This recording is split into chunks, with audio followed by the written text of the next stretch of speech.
नमस्कार, बुलेटिन में स्वागत है आपका। मैं हूं गीतांजलि। आगरा से बड़ी खबर आपको बता दें, प्रदर्शन कर रहे छात्र संगठन आपस में भिड़ गए हैं। यूनिवर्सिटी में मांगों को लेकर कर रहे हैं प्रदर्शन। छात्र संगठनों में जमकर चले लात घूंसे, चीफ प्रॉक्टर से भी जमकर की गई है बदसलूकी। बवाल के बाद मौके पर कोई अधिकारी नहीं पहुंचा।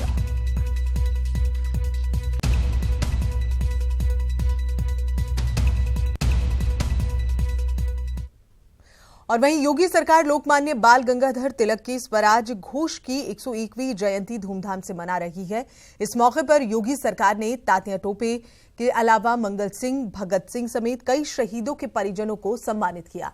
तिलक महोत्सव में राज्यपाल राम नाईक, सीएम योगी आदित्यनाथ और महाराष्ट्र के सीएम देवेंद्र फडणवीस भी मौजूद रहे। इस मौके पर महोत्सव को संबोधित करते हुए सीएम योगी ने कहा, आजादी ने भारत को बहुत कुछ दिया है और देश प्रधानमंत्री नरेंद्र मोदी के नेतृत्व में विकास की ऊंचाइयों को छुआ है।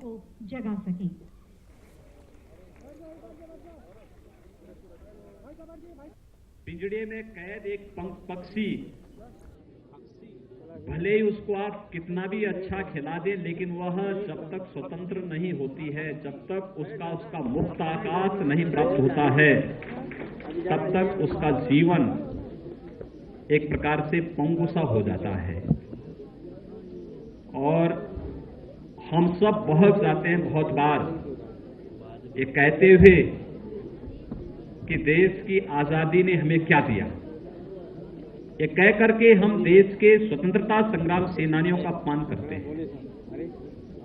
भारत की आजादी ने हमें वह सब कुछ दिया और वह सब कुछ भारत दे रहा है जो एक स्वतंत्र राष्ट्र के रूप में जिसके हम अधिकारी हैं। दुनिया के अंदर सबसे बड़े लोकतंत्र होने का अधिकार हमें है और यह गौरव प्रत्येक भारतवासी को प्राप्त हुआ है। भारत ने विकास के नए नए प्रतिमान स्थापित किए। और आगामी 6 जनवरी को सीएम योगी आदित्यनाथ मेरठ की मोइनुद्दीनपुर शुगर मिल का उद्घाटन करेंगे। सीएम के दौरे को लेकर भाजपा के पदाधिकारी और मंत्री कोई कसर नहीं छोड़ना चाहते, इसलिए आज राज्य मंत्री सुरेश राणा मेरठ के मोइनुद्दीनपुर शुगर मिल पहुंचे और व्यवस्थाओं का जायजा लिया। मंत्री सुरेश राणा ने सीएम के हेलीपैड से लेकर जनसभा स्थल तक सभी जगह की जानकारी ली और एसएसपी और डीएम से चर्चा की। मैं आभार व्यक्त करना चाहता हूं, धन्यवाद देना चाहता हूं उत्तर प्रदेश के यशस्वी मुख्यमंत्री आदरणीय योगी जी को के मात्र 9 महीने के अंदर 15 साल से भी ज्यादा गन्ना किसानों के लिए काम करके माननीय योगी जी ने दिखाया है। यहाँ भी वर्षों से यहाँ का किसान इंतजार कर रहा था। भारी परेशानी है, क्षमता कम है, गन्ने की उपलब्धता ज्यादा है, तो माननीय मुख्यमंत्री जी ने फोकस किया और मात्र 6 महीने के अंदर इस मिल को हमने 3500 टीसीडी के लिए तैयार किया है। और उसके साथ साथ 15 मेगावाट का कोजन प्लांट भी लगा रहे हैं। 3 मेगावाट से हम प्लांट चलाएंगे, बाकी 12 मेगावाट क्षेत्र के लिए उपलब्ध रहेगा, जिससे आसपास की विद्युत आपूर्ति में भी किसानों को बहुत सारी सुविधाएं रहेगी। और वहीं सीतापुर में पुलिस और बदमाशों के बीच बीती रात मुठभेड़ में 25,000 रुपए के इनामी बदमाश को गिरफ्तार किया गया। पुलिस मुठभेड़ में पकड़ा गया संदीप नाम का यह अपराधी हरदोई के कोतवाली अंतर्गत कैथोलिया गांव का निवासी है। संदीप 7 लाख की लूट के मामले में फरार चल रहा था, जिसकी वजह से उसके ऊपर 25,000 रुपए का इनाम घोषित था। ये कल देर रात 4 बजे के आसपास एक सूचना मिली थी क्राइम ब्रांच और डिस्ट्रिक्ट पुलिस को। इन्होंने एक ज्वाइंट ऑपरेशन में जो है ये गिरफ्तारी के लिए गए थे। उसमें पुलिस मुठभेड़ हुई और उसमें संदीप उर्फ गोजा, ये रहने वाला कोतवाली नगर हरदोई का है। ये 25,000 का इनामी था और यहाँ से 2016 से डकैती के मुकदमों में वांछित चल रहा था। ये एक शातिर अपराधी है और इसके खिलाफ लगभग 10 मुकदमे जो है विभिन्न थानों पे जो है पंजीकृत है और इसकी गिरफ्तारी करने में पुलिस को कामयाबी हासिल हुई।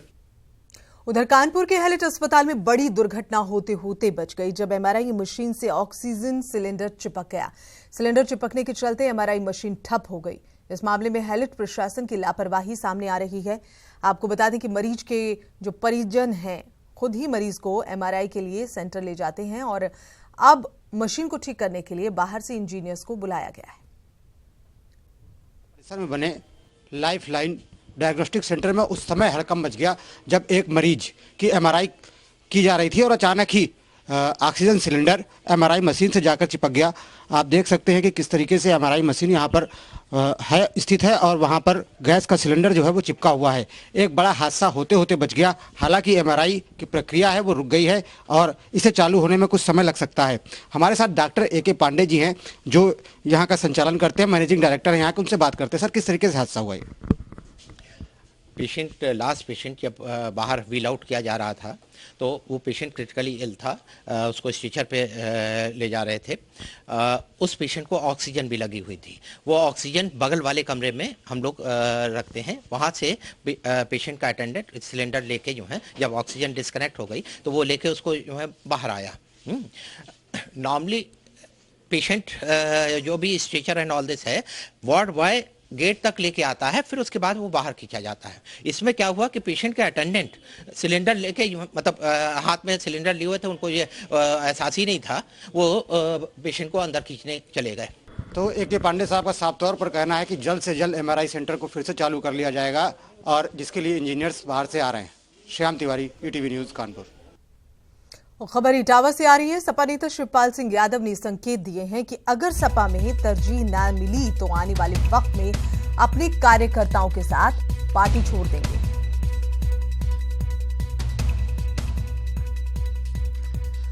तो इससे पहले भी शिवपाल यादव कई बार इसके संकेत दे चुके हैं, लेकिन अब आपको बता दें बड़ी खबर, सपा नेता शिवपाल सिंह यादव साफ संकेत एक बार फिर दे चुके हैं कि अगर सपा में तरजीह न मिली तो आने वाले वक्त में अपने कार्यकर्ताओं के साथ पार्टी छोड़ देंगे। बगावत के सुर कई बार सुनाई दिए थे और इस बार साफ संकेत, पार्टी छोड़ देंगे शिवपाल यादव।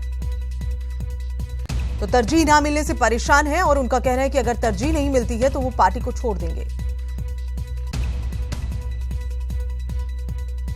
और हमारे संवाददाता अलाउद्दीन इसी खबर पर ज्यादा जानकारी के साथ मौजूद हैं। अलाउद्दीन, शिवपाल यादव यूं तो कई बार जो पार्टी में जिस तरह से विच्छेद चल रहा था उस पर कई बार बयान दे चुके, लेकिन इस बार तो साफ संकेत दे दिए है कि अगर उन्हें तवज्जो नहीं मिलती है, तरजीह नहीं मिलती है तो वो पार्टी छोड़ देंगे। जी हाँ, बिल्कुल। पिछले एक हफ्ते के राजनीतिक घटनाक्रम को अगर ख्याल से हम देखें तो फिरोजाबाद, इटावा और मैनपुरी के दौरे के दौरान कई बार उन्हें इस तरह के बयान दिए हैं।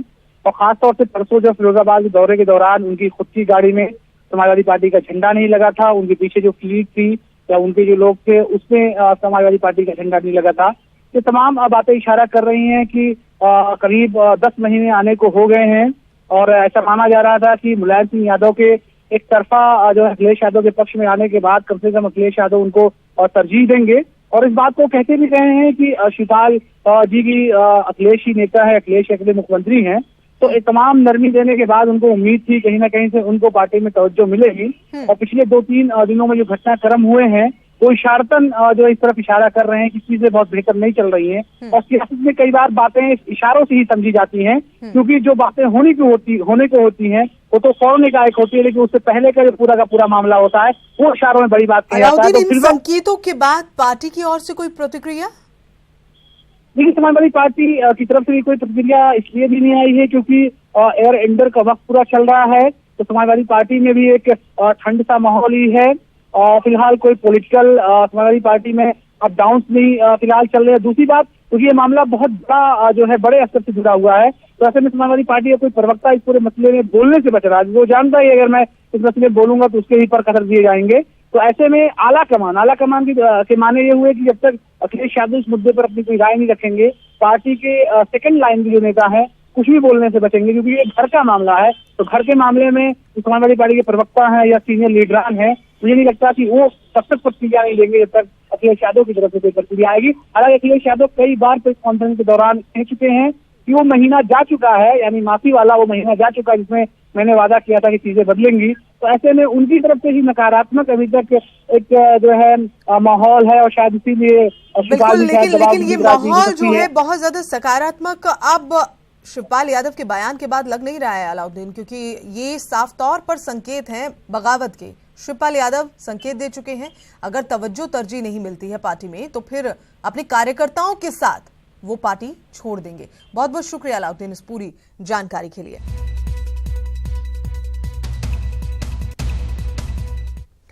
और लोकसभा में मुस्लिम महिलाओं को एक साथ 3 तलाक दिए जाने के खिलाफ बिल पास हो चुका है। मुद्दा मीडिया की सुर्खियों में है और देश भर में 3 तलाक को लेकर चल रही बहस में यह साफ हो जाता है कि एक साथ 3 तलाक देना इस्लाम धर्म में गलत बताया गया है। लेकिन अभी भी एक साथ 3 तलाक के कई मामले सामने आ रहे हैं। ये मामले रुकने का नाम नहीं ले रहे।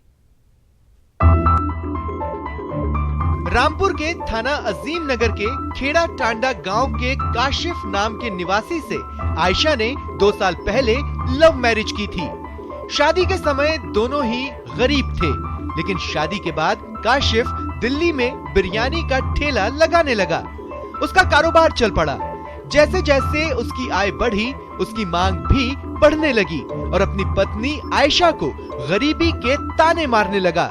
साथ ही तलाक की धमकी भी देता और 27 दिसंबर को देर रात अचानक काशिफ ने घर आकर आयशा को तलाक दे दिया और वापस चला गया। मेरी शादी 2 साल पहले काशिफ से हुई थी। हम लोगों ने लव मैरिज किया था। मेरी गरीबी देखकर उसने मुझे ठुकरा दिया। वो कहता मैं अमीर लड़की से शादी करूँगा। वो मेरे घर पे आकर 3 बार तलाक तलाक कहकर चला गया। दूसरे दिन को फोन करके मुझसे बोला मैंने तुझे तलाक सच में दे दी है, झूठ मत समझना मेरी बात। आयशा ने अजीम नगर थाने में अपने पति के खिलाफ रिपोर्ट दर्ज कराकर इंसाफ की गुहार लगाई है। अपने पति के खिलाफ मुकदमा दर्ज करा दिया। मैं इंसाफ चाहती हूँ। क्यों दी उन्होंने आपको तलाक क्यों दी? वो अमीर लड़के से शादी करना चाहता है। 3 तलाक से पीड़ित आयशा की तहरीर पर मुकदमा दर्ज कर लिया गया है। पुलिस का कहना है जल्द कार्रवाई की जाएगी। अजीम नगर थाने में खेड़ा टांडा गांव में कल एक FIR लिखी गई है, जिसमें लड़की का ये आरोप है कि उसकी शादी 2 साल पहले हुई थी और उस शादी के बाद से उसने पति ने जो है उसको और पैसे लाने के लिए प्रताड़ित करना शुरू कर दिया और पैसे न दिए जाने पर तलाक ले लिया है। इस संबंध में थाना अजीम नगर पे मुकदमा भी कायम कर लिया गया है 5 लोगों के खिलाफ और अगली विधिक कार्रवाई की जा रही है। मुकदमा दर्ज हो गया है, कार्रवाई भी होगी, लेकिन सवाल है कि 3 तलाक बिल पास होने के बाद भी क्यों मुस्लिम महिलाएं झेल रही है 3 तलाक का दंश। विशाल सक्सेना, ETV न्यूज, रामपुर। और मुलायम सिंह यादव की बहू अपर्णा यादव ने ट्वीट करते हुए ट्रिपल तलाक का समर्थन किया है। एक तरफ समाजवादी पार्टी जहां ट्रिपल तलाक के मुद्दे पर खामोश है, वहीं दूसरी तरफ मुलायम की बहू अपर्णा पार्टी लाइन से हटकर इस मुद्दे को अपना समर्थन दे रही हैं।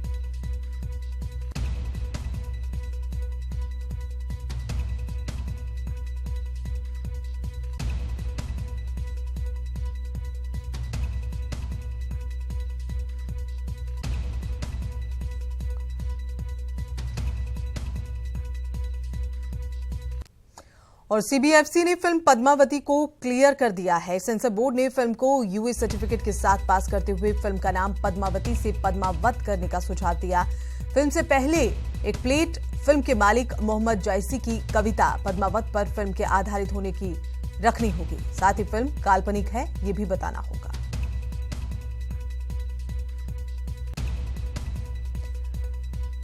और प्रशांत हमारे साथ इस वक्त फोन लाइन पर मौजूद हैं। प्रशांत, आखिरकार पद्मावती फिल्म को मंजूरी तो मिल गई, ग्रीन सिग्नल तो मिल गया, लेकिन नाम बदला जाएगा। जी, वाकई जिस तरह से संजय लीला भंसाली ने ये बात कही थी कि ये मलिक मोहम्मद जायसी की कविता पर आधारित है हमारी पूरी कहानी, तो एक उन्हें ऐलान करना होगा फिल्म की रिलीज जब होगी और फिल्म जब थिएटर में दिखाई जाएगी उससे पहले, और कई सारी शर्तें और जोड़ी गई हैं CBFC के जरिए। आपको बता दें कि बहुत सारे हिस्टोरियंस के साथ प्रसून जोशी जो कि CBFC चीफ हैं, उन्होंने बाकायदा इस फिल्म को देखा और फिल्म के अलग अलग पहलुओं को सभी हिस्टोरियंस और प्रसून जोशी ने परखा। इसके साथ ही फिल्म में सती होने के सीन पर भी सुझाव दिया गया है। शायद डिस्क्लेमर जो कि फिल्म की शुरुआत में चलता है उस प्लेट में शायद इस सती वाले सीन को लेकर भी कुछ बातें रखी जाएंगी। इसके अलावा जिस तरह से हर फिल्म के साथ होता है, चूंकि ये फिल्म इतिहास पर आधारित है, लेकिन ये बात पूरी तरह से ऐलान करना होगा कि ये फिल्म काल्पनिक है। प्रशांत, इन तमाम बदलावों को संजय लीला भंसाली एक्सेप्ट करने को तैयार हैं क्या? उन्होंने इसके बाद कोई अभी देखिए, अभी ये CBFC के जो बोर्ड मेंबर्स हैं और साथ ही जो हिस्टोरियंस हैं, उन्होंने ये सुझाव दिया है। अब ये सुझाव मेकर्स के पास जाएगा, वायाकॉम 18 मोशन पिक्चर्स के पास जाएगा, संजय लीला भंसाली फिल्म्स के पास जाएगा, और फिल्म की रिलीज डेट को लेकर भी अभी कोई फैसला नहीं हुआ है। तो इसे हम एक पूरी तरह से ये कह सकते हैं कि सुझाव दिए गए हैं।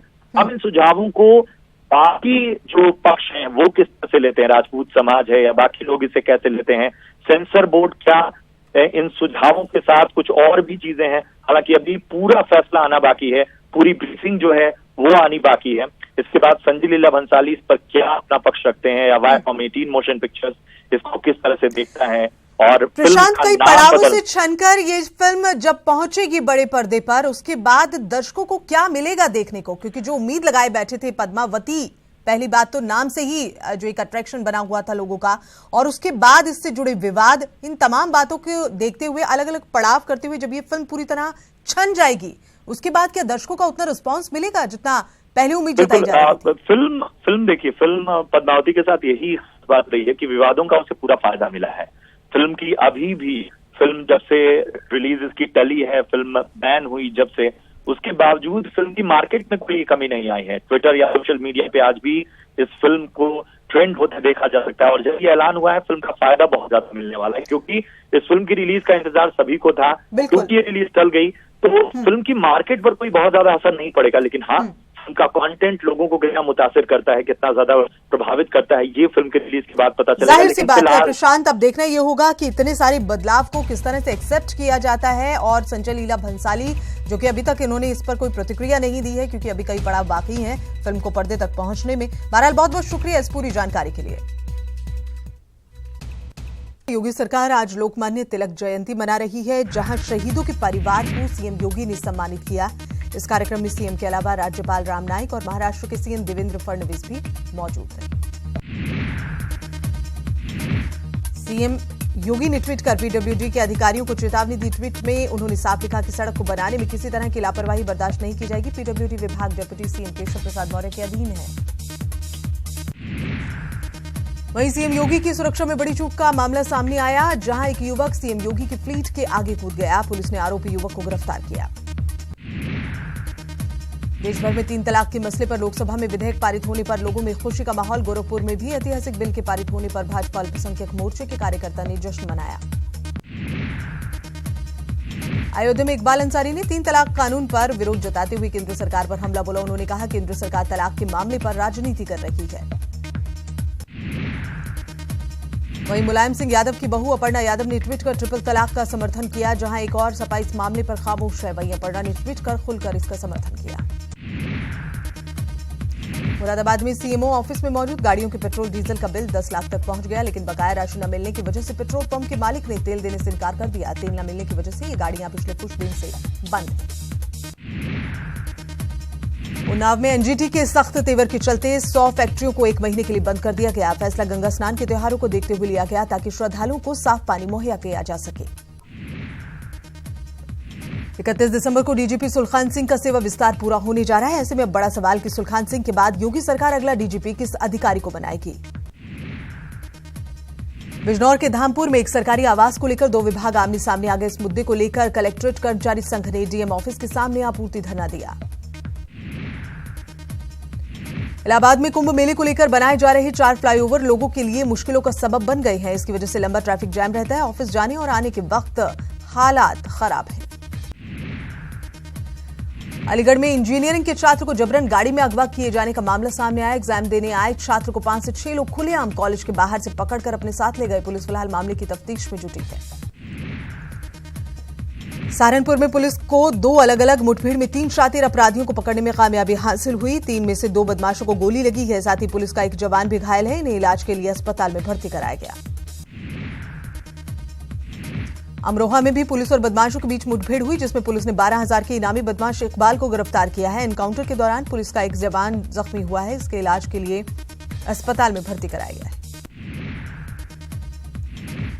सीतापुर में पुलिस और बदमाशों के बीच बीती रात मुठभेड़ में 25,000 रुपए के इनामी बदमाश को गिरफ्तार किया गया। आपको बता दें, संदीप 7 लाख की लूट के मामले में फरार चल रहा था।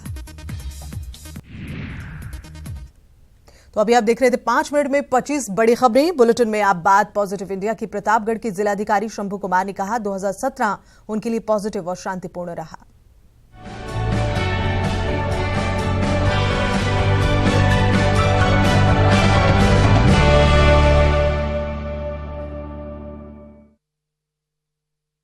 प्रतापगढ़ 2017 प्रतापगढ़ के लिए बहुत ही शांतिपूर्ण रहा और विकास के मामले में काफ़ी उपलब्धिपूर्ण रहा है।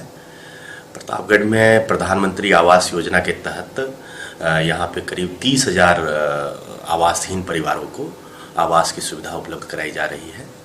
वहीं दूसरी ओर स्वच्छ भारत मिशन के अंतर्गत, जिसमें हम लोग गाँव को खुले में शौच की समस्या से मुक्त कराते हैं, करीब 350 गाँव खुले में शौच की समस्या से मुक्त कराए गए, ODF घोषित कराए गए। इसके अंतर्गत हम लोगों ने करीब 50,000 शौचालय विहीन परिवारों को शौचालय उपलब्ध कराए हैं। तो निश्चित रूप से ये विकास के लिए एक बहुत बड़ी बात प्रतापगढ़ के जनपद वासियों के लिए रही है। वहीं हम लोगों ने किसानों को जो कर्ज का बोझ रहता है, ऋण माफी योजना के अंतर्गत करीब 40,000 किसानों को उनके ऊपर करीब 250 करोड़ रुपए का जो ऋण का बोझ था उससे मुक्त कराया है। सरकार की एक बहुत बड़ी महत्वाकांक्षी योजना प्रतापगढ़ में सफलतापूर्वक इम्प्लीमेंट कराई गई है।